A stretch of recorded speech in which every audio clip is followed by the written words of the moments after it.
Hi friends, welcome to Sri Sai IT Hub.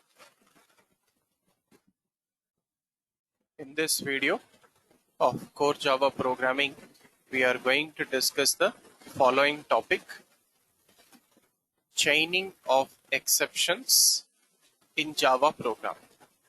So first of all, let us have a small revise. What is exception? So exception means runtime error. What is runtime error? Error which occurs during execution time of a program is known as runtime error. Why runtime errors or exception occurs? What is the reason for that?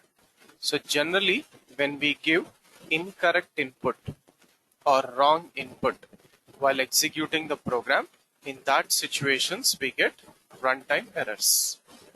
What happens when runtime errors or exception occurs? It leads to abnormal termination of a program.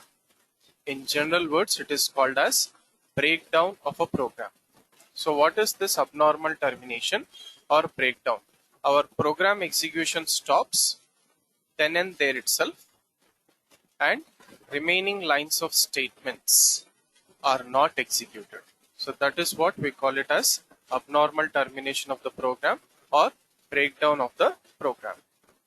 So to avoid abnormal termination of the program, we have to perform exception handling mechanism. So what is exception handling mechanism? So in exception handling mechanism, using try block, we monitor or detect the exception in a program. Using throw keyword, we alert or warn that exception has occurred in a program, and using catch block, we accept the exception and provide proper solution for our exception. And what is the advantage? No abnormal termination of the program. Normal execution of the program happens. So this is what is all about exception and exception handling mechanism. Now coming to chaining of exceptions. What is chaining of exceptions? So instead of having multiple catch blocks,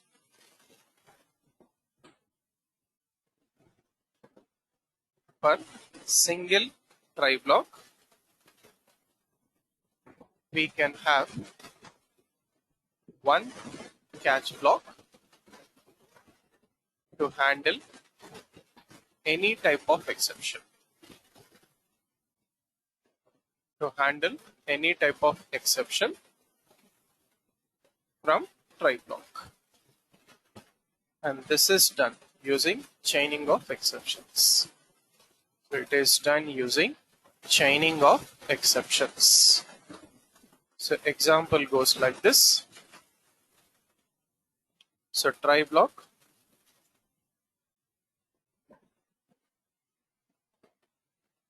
So in try block, there are chances of getting different types of exceptions, more than one exception.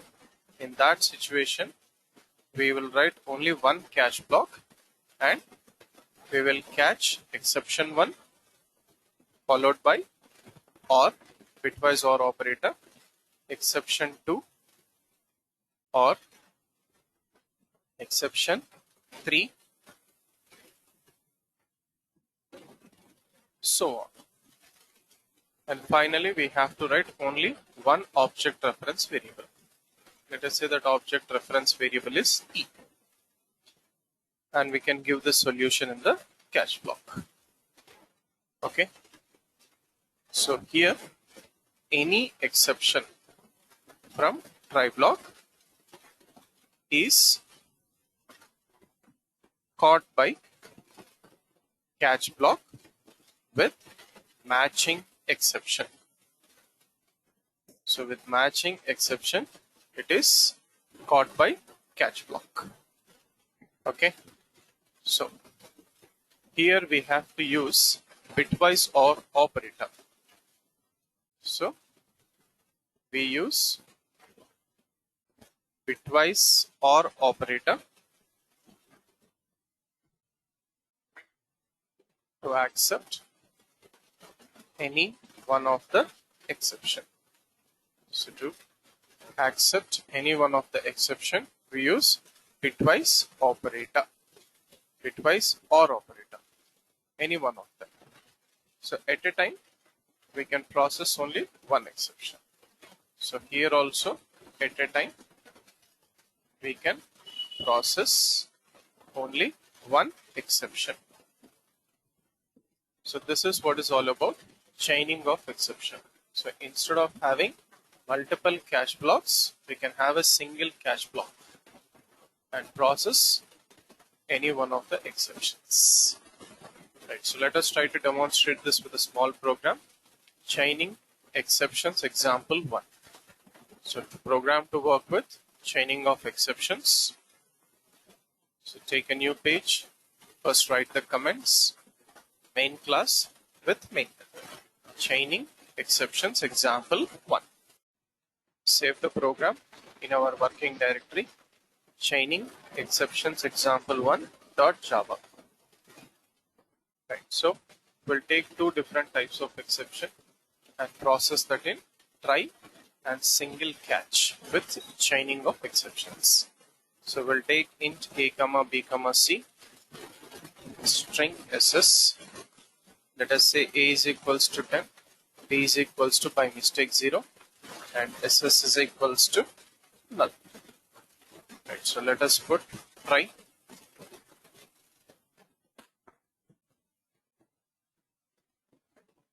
Right, followed by catch. So catch, we can catch different types of exceptions here.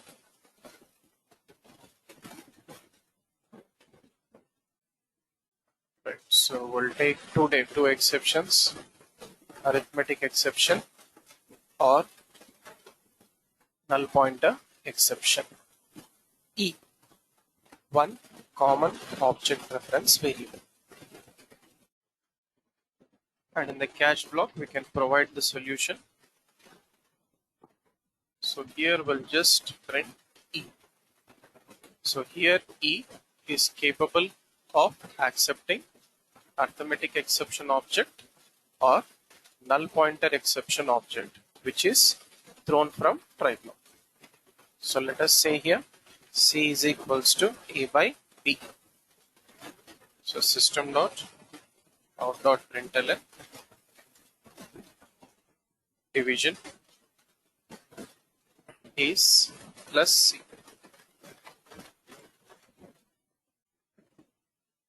Right. So we'll get exception in line 13 for this. And we will also take string length. String length is something like plus ss dot length. Right. So here we'll get null pointer exception, but only the first exception from try block will be processed in catch block, which is arithmetic exception. And finally, we'll also print end of the program.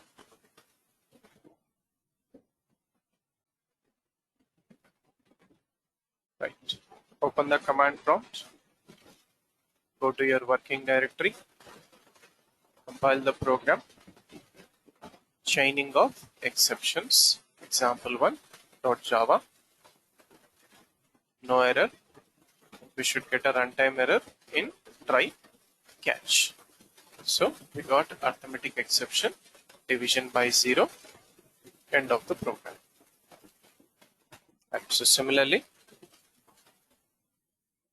now we will put this statement at the beginning, ss dot length.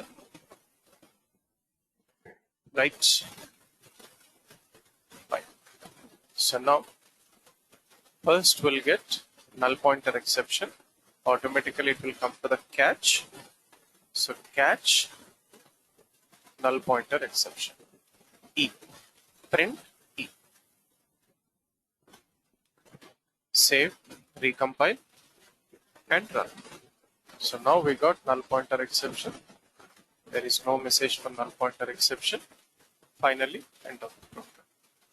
So this is how, instead of having multiple catch blocks. We can have a single catch block with multiple exceptions using bitwise operator and one object reference variable. So based on that object reference variable, we can give a solution in catch block. So this is how we work with chaining of exceptions in Java program. Thank you for watching this video. Do like, comment and share this video, and also subscribe to the YouTube channel Sri Sai IT Hub. Have a nice day.